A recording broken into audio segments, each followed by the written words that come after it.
अब देखिएगा कल आपको अप्रॉक्सीमेशन का लास्ट वीडियो में आपको अप्रॉक्सीमेशन का आर्टिकल कराया गया था लीस्ट स्क्वायर मेथड का, और उसमें सिखाया गया था कि लीस्ट स्क्वायर मेथड से जो नॉर्मल इक्वेशन है वो किस तरह से निकालते हैं।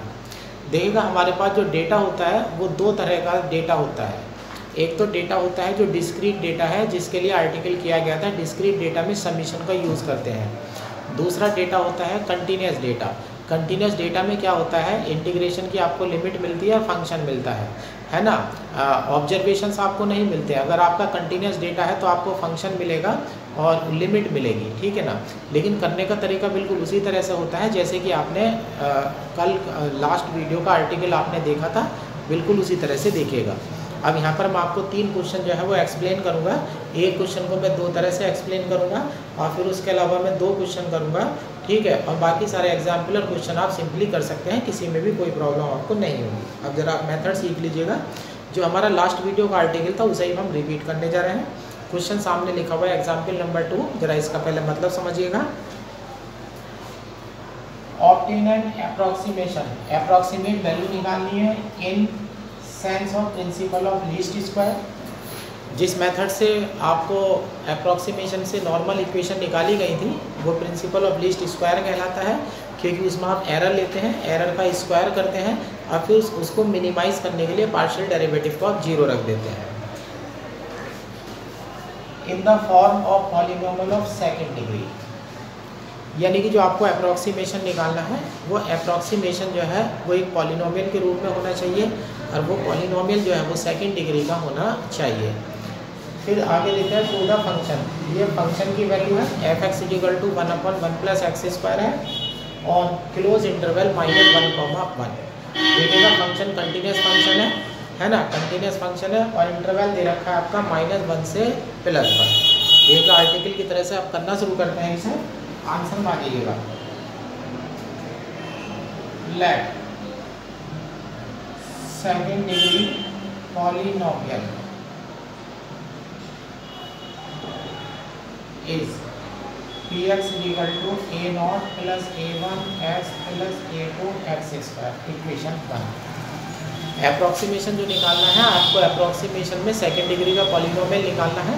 ये सेकंड डिग्री का पॉलिनोमियल जो है px रिप्रेजेंट कर दिया गया है।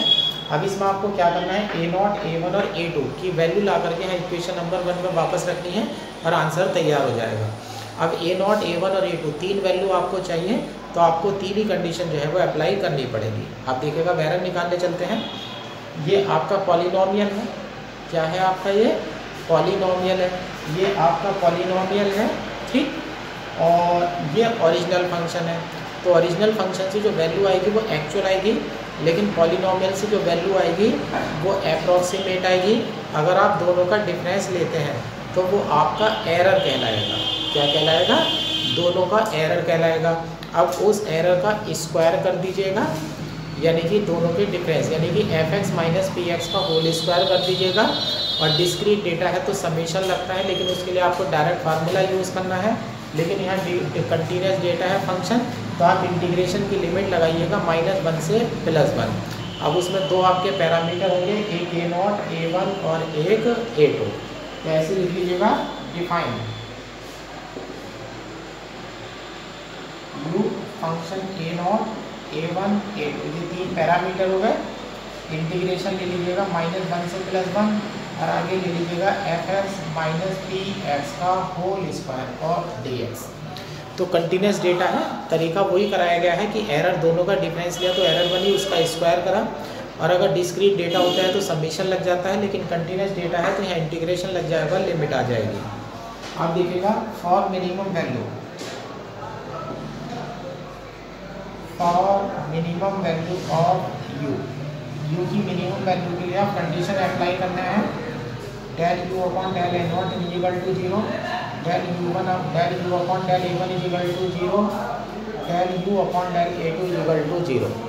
ये तीन कंडीशन अप्लाई हो रही है। जो मैक्सिमा मिनिमा की कंडीशन है कि फर्स्ट जो पार्शियल डेरिवेटिव है उनकी वैल्यू जो है तीनों पैरामीटर के रेस्पेक्ट में जो है वो 0 होनी चाहिए। अब यहाँ पर देखिएगा फॉर del u/del a0 = 0, देखिएगा a0 के रेस्पेक्ट में पार्शियल डिफरेंशिएशन करना है।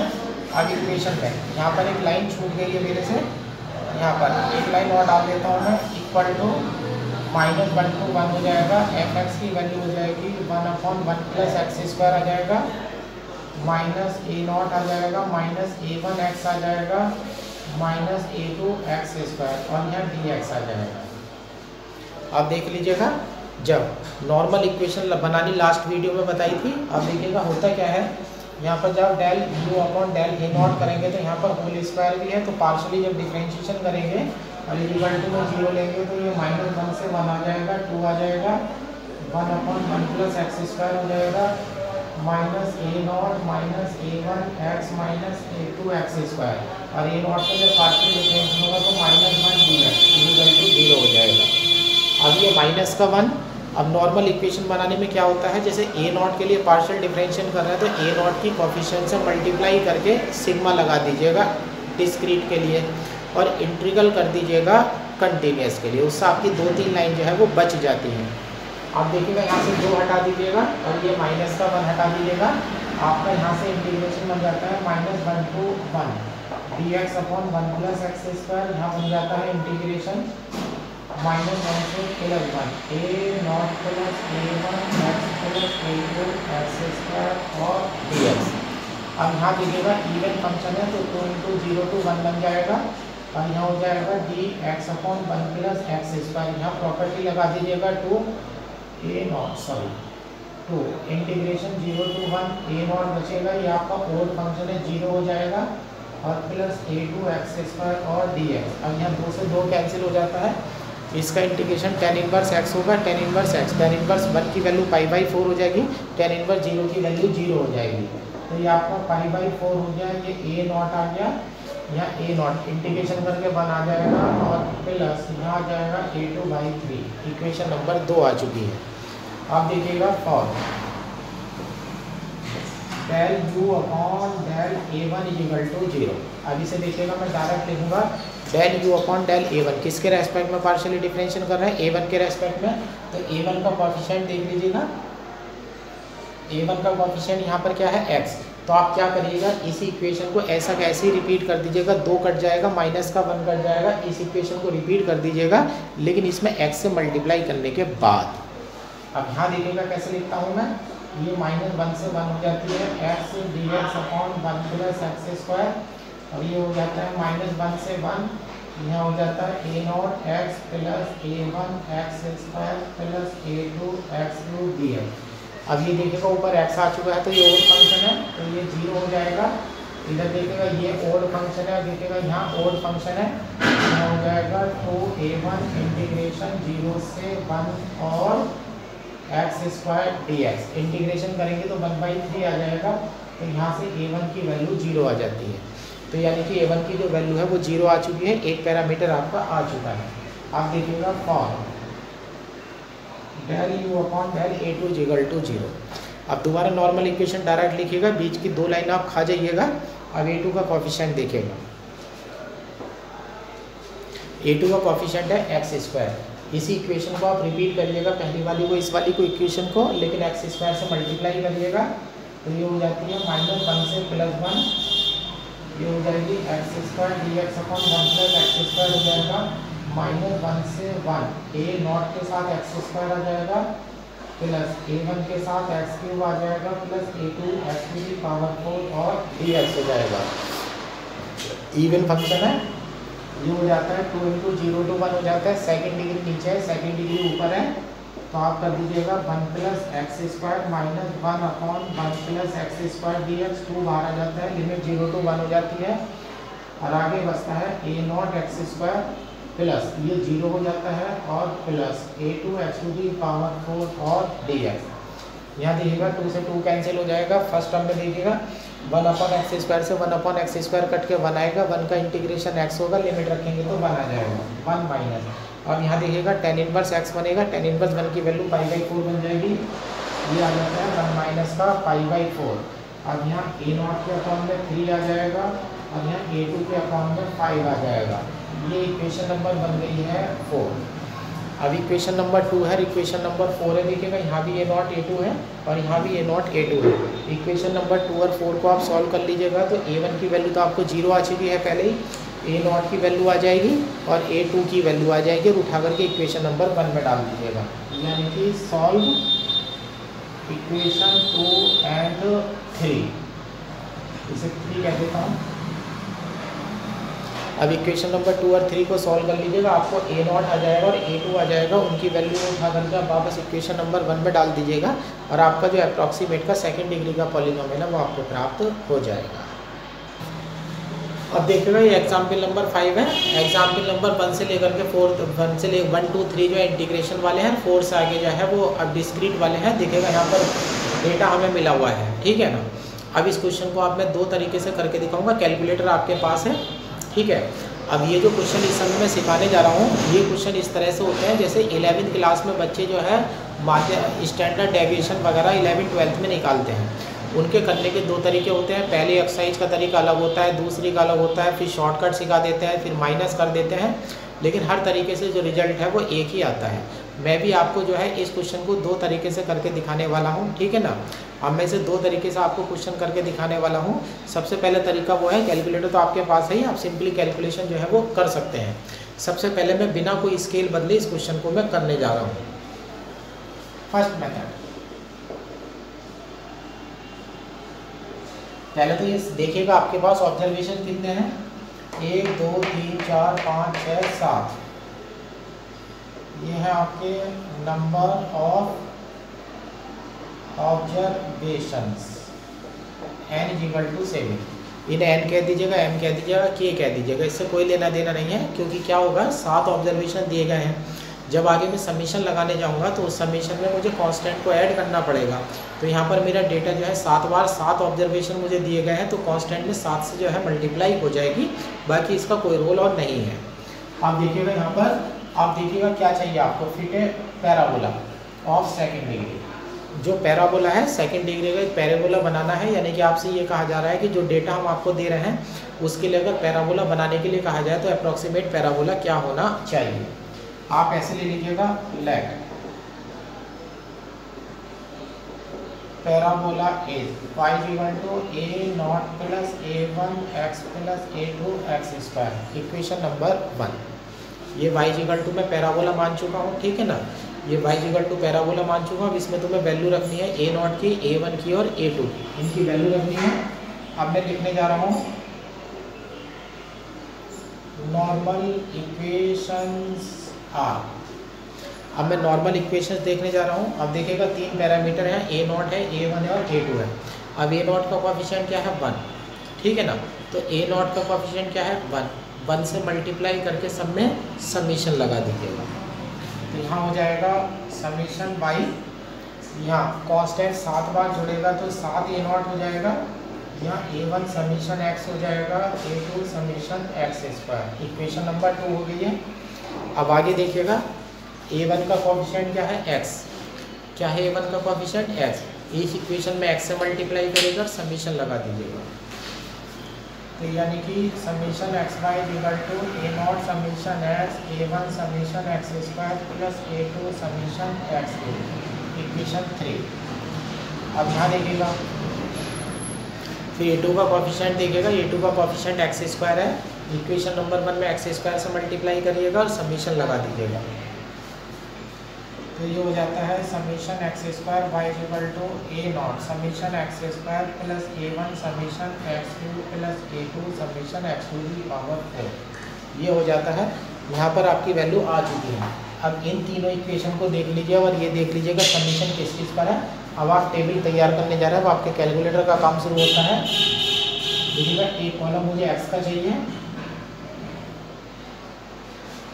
x की वैल्यू मेरी 1, 1.5, 2, 2.5, 3, 3.5 और 4 ये हो गई है।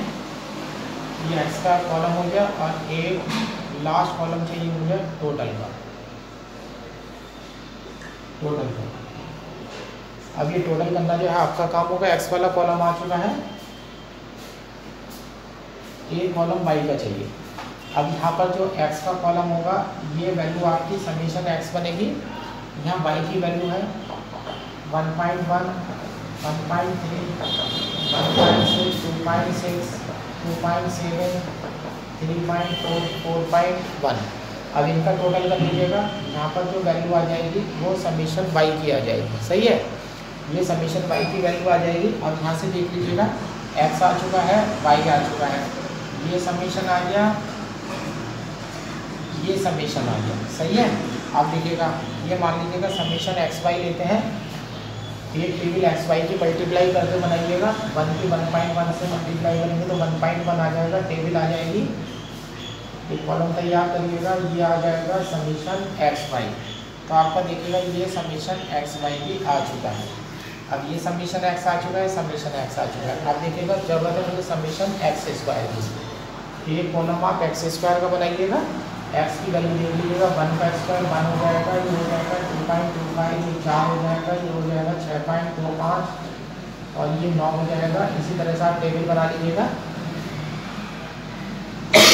जब आप इसका टोटल करेंगे तो ये आपका समीशन एक्स स्क्वायर आ जाएगा।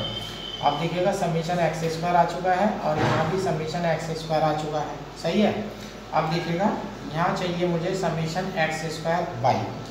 तो अगला कॉलम आप एक्स स्क्वायर वाई का तैयार करिएगा। एक्स स्क्वायर की वैल्यू इधर से पढ़िएगा, इधर से पढ़ लीजिएगा। दोनों की मल्टीप्लाई करेंगे तो 1.1 आएगा। इन दोनों की मल्टीप्लाई करके यहाँ लिख दीजिएगा। अब जैसे इन दोनों की मल्टीप्लाई करेंगे एक्स स्क्वायर वाई की तो 16 चौका 64, 6.4 आ जाएगा इस तरह से। अब यहाँ इसका टोटल कर दीजिएगा। ये आपका आ जाता है समीशन एक्स स्क्वायर वाई बनेगा। यहाँ पर ये आपके समीशन एक्स स्क्वायर वाई की वैल्यू बन चुकी है। अब देखिएगा समीशन एक्स स्क्वायर भी निकल चुका है। अब नंबर आता है एक्स की क्यूब का। एक कॉलम आप एक्स की क्यूब का कर लीजिएगा। देखिएगा 1 का क्यूब करेंगे तो 1 आ जाएगा, 15 का क्यूब करेंगे 1.5 का तो पहले 2.25 आएगा, फिर 1.5 से और मल्टीप्लाई होगी। कैलकुलेटर की आपकी जरूरत पड़ेगी। ये वाला आपका बन जाएगा समीशन एक्स क्यूब। ये समीशन एक्स क्यूब आपके पास आ चुका है। समीशन एक्स क्यूब आपके पास आ चुका है। ठीक है। देखिएगा जिन जिन चीज़ों की ज़रूरत पड़ गई है उन्हीं का कॉलम जो है वो तैयार करते चले जाते हैं। लास्ट में बचता है x to the power 4। X to the power 4 वाला कॉलम में तैयार कर लीजिएगा। 1 की पावर 4 करेंगे तो 1 आ जाएगा। 1.5 की पावर 4 मुझे याद नहीं है, 2 की पावर 4 करेंगे तो 16 आ जाएगा। इसी तरह से 2.5 की पावर 4 करेंगे, 3 की पावर 4 करेंगे तो 81 आ जाएगा। 3.5 की पावर 4 मुझे याद नहीं है, 4 की पावर 4 करेंगे तो 256 आ जाएगा। 4 चौक 16, 16 16 256। फिर इनका टोटल कर लेंगे तो ये आ जाएगा summation x to the power 4। सही है ना। अब summation x to the power 4, अब सारी वैल्यू आपकी आ चुकी है। Summation x to the power 4 भी आ चुका है। सही है। अब ये 3 इक्वेशन आपके पास है, इक्वेशन नंबर 2, 3 और 4। इन्हें सॉल्व करके A0, A1 और A2 निकालना है। लेकिन ध्यान रखिएगा सॉल्व करने का तरीका होता है, पहले आप किसी एक को काटिएगा। ऐसे नहीं कि पहले वाले में से A0 काट लिया, अगले वाले में से A1 काट लिया, नहीं। पहले आप A1 को एलिमिनेट करिएगा, A0 को एलिमिनेट करिएगा। यानी कि मेरे कहने का मतलब है यहाँ पर वैल्यू रख दीजिएगा। ये इक्वेशन नंबर 2 हो जाएगी, फिर इक्वेशन नंबर 3 हो जाएगी, इक्वेशन नंबर 4 हो जाएगी। यानी कि एलिमिनेट। अब ये आप ऐसे करिएगा जैसे बच्चे 7वीं 8वीं क्वेश्चन में क्वेश्चन करते हैं, लेकिन कैलकुलेटर की हेल्प लीजिएगा। Eliminate A0 by equation 2 and 3। इस तरह से आपकी इक्वेशन नंबर 5 हो जाएगी। फिर आप एलिमिनेट करिएगा A0 बाई इक्वेशन 3 एंड 4। पहले 2 और 4 को सॉल्व करके A0 हटा लीजिएगा, फिर 3 और 4 को सॉल्व करके जो है A0 हटा लीजिएगा। अब आपके पास 2 वेरिएबल बच चुके हैं, 5 और 6। अब 5 बचा है और 6 बचा हुआ है। अब eliminate A1 by equation 5 and 6। अब 5 और 6 से जो है 5 और 6 से जो है आप एलिमिनेट कर दीजिएगा A1 को। जैसे आप A1 को गायब करेंगे अब A2 की वैल्यू आ जाएगी। A2 की वैल्यू समीकरण नंबर 6 या 5 में रख देना तो आपका A1 आ जाएगा। A1 की वैल्यू 2, 3, 4 में से कहीं भी रख देना, A0 आ जाएगा। जब आपके पास A0 भी आ जाएगा, A1 भी आ जाएगा, A2 भी आ जाएगा तो सारी वैल्यू उठा करके इक्वेशन नंबर 1 में डाल देना और पैराबोला तैयार हो जाएगा। ये बात ध्यान रखिएगा। यहाँ पर जो आपका पैराबोला का आंसर आएगा, मैं आपसे ये कहना चाहता हूँ कि आपका आंसर बुक से मैच कर जाए ऐसा कोई नियम नहीं है, क्योंकि जब आप कैलकुलेटर से कैलकुलेशन कर रहे होंगे तो वो कैलकुलेशन डेसिमल में चल रही होगी। कोई बच्चा 3 डेसिमल के प्लेस पर कर रहा होगा, कोई बच्चा 4 डेसिमल के प्लेस पर कर रहा होगा, कोई बच्चा 5 डेसिमल के प्लेस पर कर रहा होगा। तो इनके डेसिमल के प्लेस अलग अलग होने के बजाय अलग अलग होने के कारण आपका जो आंसर है वो बुक से मैच नहीं करता। हाँ, बहुत अलग नहीं आएगा, नियरली इक्वल जो है दोनों मैच कर जाते हैं। अब मैं आपको इसी क्वेश्चन का दूसरा मेथड बता देता हूँ। देखिएगा अभी अभी जो मेथड एक्सप्लेन किया गया है उस मेथड में क्या प्रॉब्लम है, वो मेथड टाइम बहुत लेता है, ठीक है ना। अब उस मेथड में अभी तो कैलकुलेटर अगर आपके पास है तो आप सॉल्यूशन जल्दी कर रहे हैं, लेकिन आप ये भी सोचिएगा कैलकुलेटर जिसके पास नहीं होगा वो कितनी देर में इसका आंसर करके लाएगा। कम से कम नहीं तो 45 मिनट या 1 घंटे का सवाल बैठता है अगर कोई हाथ से कैलकुलेशन करे तो, और उसके बाद भी गारंटी नहीं होती है कि सवाल जो है सही हो जाए। अब हम सवाल को थोड़ा सा छोटा करने जा रहे हैं। अब हम यूज़ करने जा रहे हैं चेंज ऑफ स्केल का, यानी कि अभी जो ऑब्जर्वेशंस आपको मिले हुए हैं उसमें जो ऑब्जर्वेशंस आपको मिला हुआ है वो ऑब्जर्वेशन x और y मिला हुआ है, ठीक है। अब नया स्केल x को तो हम u में मानने जा रहे हैं और y को हम v में कन्वर्ट करने जा रहे हैं। कोई u को बदलता है, अब देखिएगा x को कोई बच्चा x y में से क्वेश्चन करता है, नो प्रॉब्लम। कोई x को बदलता है, y को नहीं बदलता, नो प्रॉब्लम। कोई y को बदलता है, x को बदलता है, नो प्रॉब्लम। कोई x और y दोनों को बदल देता है तो अभी नो प्रॉब्लम। यानी कि कोई भी स्टूडेंट या कोई भी टीचर किसी भी मेथड से अगर आपको क्वेश्चन करा रहा है तो आपको उस पर ऑब्जेक्शन लगाने का कोई अधिकार नहीं है। सब अपनी अपनी फैसिलिटी का यूज़ करना चाहते हैं कि किसी भी तरीके से क्वेश्चन कर लीजिएगा। अब देखिएगा मैं x और y दोनों वेरिएबल को मैं बदलने जा रहा हूँ। नंबर ऑफ ऑब्जर्वेशन जो n = 7 है वो ओड है। अब सबसे पहले मैं स्केल का फार्मूला लिखने वाला हूँ, u = x minus mid value और अपॉन इंटरवल h। अब नया स्केल आने वाला है x minus mid value. x की मिड वैल्यू देख लीजिएगा, 7 वैल्यू है, 1 2 3 4, मिड वैल्यू हो जाएगी 2.5। और इंटरवल देख लीजिएगा 1 1.5 2 2.5 है, इंटरवल 0.5 हो जाएगा। यानी कि जहाँ पर अभी आप x पढ़ रहे थे उस x की जगह आप u पढ़ेंगे, सही है ना। x की जगह जो क्या पढ़ेंगे, x नहीं पढ़ेंगे आप, x की जगह क्या पढ़ेंगे, u पढ़ेंगे। अब ये है n, लेट v = अब ये ध्यान रखिएगा जो x को इंटरचेंज करने का नियम होता है वो रूल पिछली वीडियो में दिए गए थे।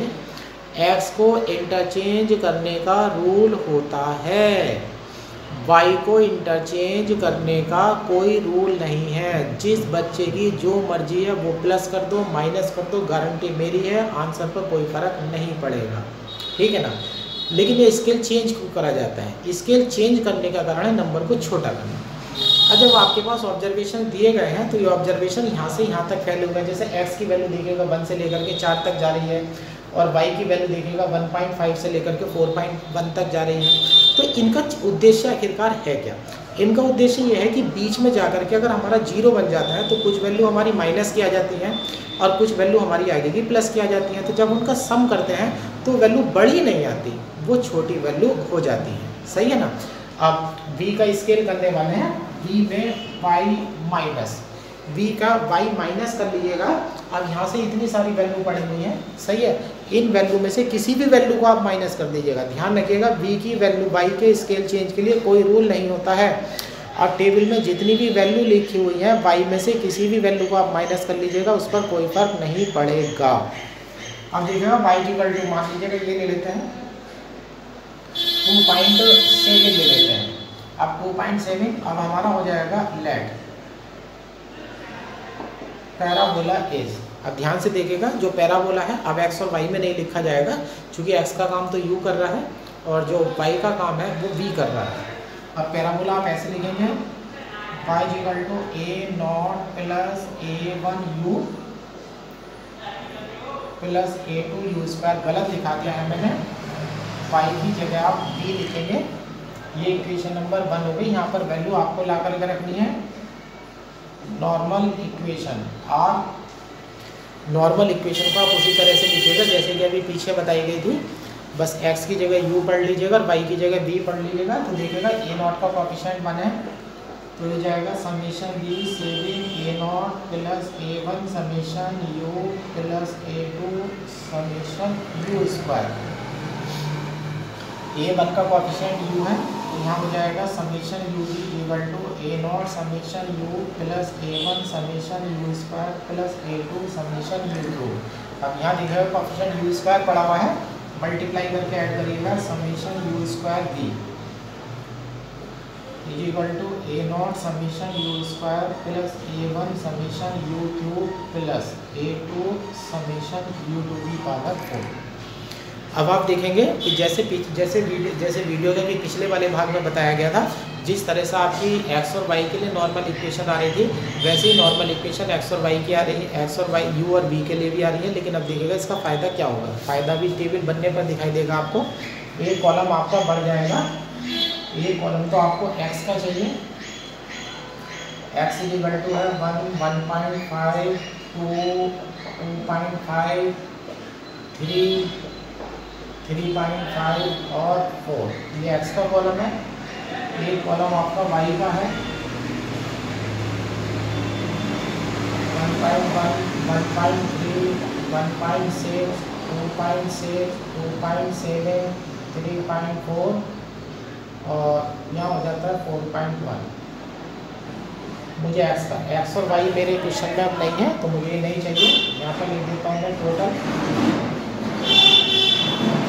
अब अगला कॉलम बनाता हूँ मैं यू इक्वल टू लिया जाता है एक्स माइनस 2.5 अपॉन 0.5। अब एक्स की वैल्यू उठा करके यहाँ डालते चले जाइएगा। अब देखिएगा क्या फ़ायदा होता है, जब आप एक्स की जगह 1 डालेंगे तो 1 में से 2.5 घटेगा तो माइनस का यहाँ 3 आ जाएगा, -3, -2, -1, 0, 1, 2, 3। अब यहाँ टोटल 0 हो जाएगा। अब देखिएगा ये जो वैल्यू आई है ये समीशन यू की आई है। ये फ़ायदा होता है स्केल चेंज करने का। वैल्यू एक यू की 0 में जा रही है, बी की वैल्यू बहुत छोटी आ जाएगी। अब देखिएगा यहाँ पर ये वैल्यू,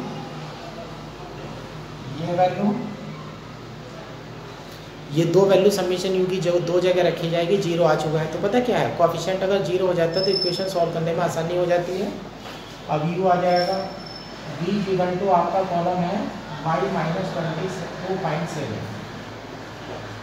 जो y की वैल्यू है सब में से 2.7 घटा दीजिएगा, 1.1 में से 2.7 घटाएंगे तो माइनस का 1.6 आ जाएगा, यह माइनस का 1.4 आ जाएगा, यहाँ माइनस का 1.1 आ जाएगा, यहाँ माइनस का 0.1 आ जाएगा, यहाँ 0 हो जाएगा, यहाँ 0.7 हो जाएगा और यहाँ हो जाएगा 41 में से 27 अगर घटाते हैं तो 11 में 7 गए 4, 3 में से 2 गया 1, ये 1.4 आ जाता है। जब आप इनका टोटल करेंगे तो एक छोटी वैल्यू आ जाएगी। इसी तरह से अब आप सवाल ऐसे मिला दीजिएगा, समीशन यू तो आ चुका है आपका, एक यहाँ पर ये वाली जो वैल्यू है वो समीशन बी की आ जाएगी, फिर एक समीशन एक यू भी तैयार कर लीजिएगा। अब आगे के कॉलम आप उसी तरीके से तैयार करिएगा जो एक्स और वाई के हुए थे, सही है ना। एक्स और वाई के कॉलम तैयार करिए, उसकी जगह यू और वी कर दीजिएगा, सब टोटल कर दीजिएगा। और जो नॉर्मल इक्वेशंस है नॉर्मल इक्वेशंस में वैल्यू रख करके ए नॉट रखिएगा, A1 रखिएगा, A2 निकालिएगा। जब इक्वेशन नंबर 1 में रखी जाएगी तो आपका आंसर आएगा यू और बी में, लेकिन यू और बी वेरिएबल आपके क्वेश्चन में नहीं दिए गए थे तो ये आपका आंसर नहीं हो सकता। तो जो आपके वेरिएबल है वो एक्स और वाई में है। सबसे लास्ट में आप u की जगह x माइनस 2.5 अपॉन 0.5 रख देंगे और b की जगह रख देंगे y माइनस 2.7 और इस तरह से जो है आपका आंसर जो है वो तैयार हो जाए। अब देखिएगा एक दो एग्जाम्पल आपको ऐसे भी मिलेंगे जिसमें आपसे कहा जाएगा, बुक वाला लिखेगा एंटी लॉग लेने पर, ठीक है ना, एंटी लॉग लेने पर लिखेगा। लेकिन जो है आप जब कैलकुलेटर में देखेंगे तो आपको कहीं भी मज़े की बात एंटी लॉग का बटन नहीं दिखाई देगा। अब एंटी लॉग जो है अभी तक तो आपने 9th 10th में देखा है तो एंटी लॉग देखा है, टेबल होती थी, टेबल से एंटी लॉग पढ़ लिया करते थे, लेकिन अब आपको टेबल नहीं मिल रही है। तो देखिएगा एंटी लॉग क्या लेते हैं असल में। देखिएगा सपोज कर लीजिएगा अगर आपका log x इक्वल टू मान लीजिएगा y है, बेस a है, मान लीजिएगा log x है, बेस a है और इक्वल टू y है, तो इसका मतलब है इस to imply x equal to, जब log हटता है तो राइट हैंड साइड बेस की पावर हो जाती है, x equal to a to the power y। यानी कि ये जो लाइन लिखी हुई है तो इसका मतलब ऐसे पढ़ा जाता है x equal to antilog of y, ये पहला रूल है। दूसरा rule log x base 10 equal to y है तो इसका मतलब हो जाएगा x equal to 10 to the power y, तो ये ऐसे पढ़ा जाता है x equal to antilog of y। तीसरा rule log x base e है इक्वल टू वाई, तो x equal to e to the power y बनेगा, इसे भी ऐसे ही पढ़ा जाता है x equal to antilog y. तो एंटी लॉग का मतलब है लॉग ख़त्म करना, और जब लॉग ख़त्म होता है तो जो भी बेस होता है उसकी पावर राइट हैंड साइड बन जाती है। इस मेथड से आप एंटी लॉग कैलकुलेटर से निकालेंगे, क्योंकि आपके पास कैलकुलेटर में ये वाला साइन है, ये साइन है यूज फॉर पावर। सपोज कर लीजिएगा आप 10 की पावर 1.5 निकालने जा रहे हैं, ये वाला जो साइन है आपका ये पावर निकालने के लिए है। सपोज कर लीजिए आप 10 की पावर 1.5 निकालने जा रहे हैं, तो आप क्या प्रेस करिएगा, पहले 1 प्रेस करिएगा, फिर 0 प्रेस करिएगा, फिर ये साइन प्रेस करिएगा, फिर 1 प्रेस करिएगा, फिर डेसिमल प्रेस करिएगा और फिर 5 प्रेस करिएगा। अब इक्वल दबा दीजिएगा, ठीक है। आप 10 की पावर 1.5 निकालने जा रहे हैं, तो पहले कैलकुलेटर पर 10 प्रिंट करेंगे, फिर ये साइन दबाएंगे। आप जैसे ये साइन दबाएंगे तो अगला नंबर पावर में लिखा जाएगा, फिर आप 1 दबा दीजिएगा, दशमलव दबा दीजिएगा, 5 दबा दीजिएगा, इक्वल दबा दीजिएगा। तो ये जो वैल्यू आएगी ये वो वाली वैल्यू आएगी जो बुक में एंटी लॉग की लिखी हुई होगी, ठीक है। अब कुछ एग्जाम्पल के लिए मैं आपको बता भी देता हूँ। जो 1-2 एग्जाम्पल हैं, उन 1-2 एग्जाम्पल में जो है जो नॉर्मल इक्वेशन है उस नॉर्मल इक्वेशन को डेराइव कर रखा है, लेकिन उन्हें डेराइव करने की कोई ज़रूरत आप नहीं है। आप छोटी से डायरेक्ट ही लिख लीजिएगा। जैसे कि एग्जाम्पल नंबर 9 में पाई इक्वल टू है a0x प्लस a1√x। ये एग्जाम्पल नंबर 9 में जो है ये इक्वेशन है जिसका अप्रॉक्सीमेशन निकालना है। a0 और a1 की वैल्यू चाहिए, तो इसकी नॉर्मल इक्वेशन आप डायरेक्ट देख लीजिएगा। सबसे पहले वही रूल लगाइएगा, देखिएगा ये तो इक्वेशन नंबर 1 होगी। a0 के साथ क्या पड़ा हुआ है x से मल्टीप्लाई करके समीशन लगाइएगा, summation xy equal to summation x² plus ये कट जाएगा a1 समीशन √x इक्वेशन 2। ये देखिएगा नॉर्मल इक्वेशन हो गई है। अब देखिएगा a1 के साथ क्या पड़ा हुआ है, a1 के साथ पड़ा हुआ है 1/√x, तो 1/√x से इक्वेशन नंबर 1 की मल्टीप्लाई करेगा और समीशन लगा दीजिएगा। तो यानी कि आप 1/√x से मल्टीप्लाई करेंगे तो ये हो जाएगा summation y/√x a0 summation √x ऊपर आ जाएगा और प्लस यहाँ पर a1 √x, सॉरी यहाँ पर गलत हो गया है, ये मेरे से गलत हो गया है, तो यहाँ हो जाएगा समीशन y/√x हो जाएगा, a0 के साथ समीशन √x हो जाएगा और प्लस यहाँ a1 के साथ आ जाएगा समीशन 1/x इक्वेशन नंबर 3। अब देखिएगा जिन जिन पर समीशन लगा हुआ है उनका कॉलम तैयार करके टोटल कर लीजिएगा और आपकी वैल्यू तैयार हो जाएगी। उसी तरह से देखिएगा एग्जाम्पल नंबर 10 है। एग्जाम्पल नंबर 10 में फंक्शन लेना है हमसे a(e⁻³ plus b(e⁻²t)। f equal to a(e⁻³ plus b(e⁻²t) है। अब इसकी जब नॉर्मल इक्वेशन बनाने जाएंगे तो इक्वेशन नंबर 1 हो गई।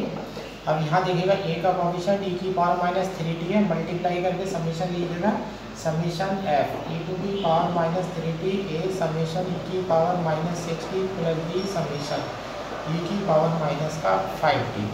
अब यहाँ देखिएगा b के साथ e⁻²t है, ये उठाइएगा, summation f e⁻²t equal to a summation e⁻⁻5t plus b summation e⁻⁻4t। अब देखिएगा जिन जिन पर समीशन लगा हुआ है उनके कॉलम आप तैयार कर लीजिएगा। अभी आपने देखा कि जो है नॉर्मल इक्वेशन बनाना एक फ्री का काम है, सिर्फ आप कोएफिशिएंट का मल्टीप्लायर देखिएगा, इक्वेशन में मल्टीप्लाई करिएगा, सिग्मा ले लीजिएगा और कंटिन्यूस फंक्शन है तो आप उसका इंटीग्रेशन कर दीजिएगा, सही है। अब इसका आप एग्जाम्पल निपटा लीजिएगा, एक्सरसाइज का क्वेश्चन करने की आपको कोई ज़रूरत नहीं। आज के लिए इतना ही काफ़ी है, पहली एक्सरसाइज आप आराम के साथ कर सकते हैं।